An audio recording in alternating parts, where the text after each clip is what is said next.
Hey, Robertson Chapel, welcome back to the Bible reading plan. Today we will be in chapter 14 of 1 Corinthians. Chapter 14 builds a lot on chapter 13, so if you haven't, I really ask you to read chapter 13 as well as reading chapter 14, but let's go ahead and dive right into it. So in chapter 14, Paul talks a lot about prophecy, about speaking in tongues, and a lot of stuff. So let's get a summary of what's going on in the church in Corinth. Let's get an idea on the context of what this is written.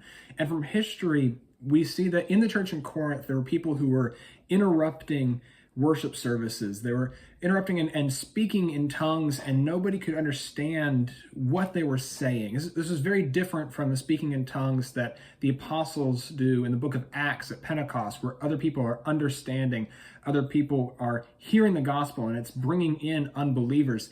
This isn't working like that because people are speaking basically to hear themselves speak.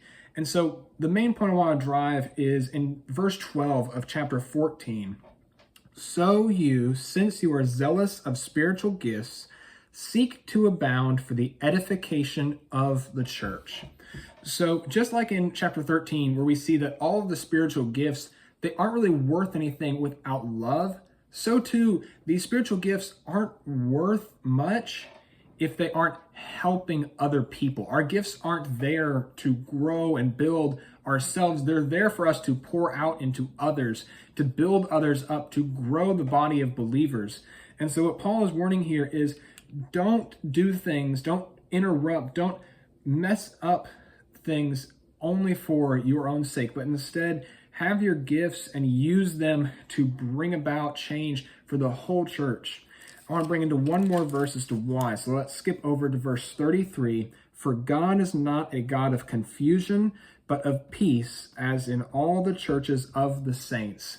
So it's important that we be unified. It's important that we use these gifts for the whole church because we need to be unified in that dedication to God, and unbelievers need to see that unification, need to see that love, and see that all of us are working towards that common goal and building each other up. It's all one big push to the kingdom of God.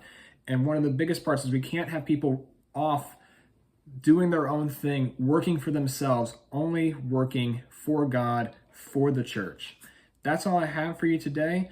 I hope you have a blessed day, and I hope to see you next time. Goodbye.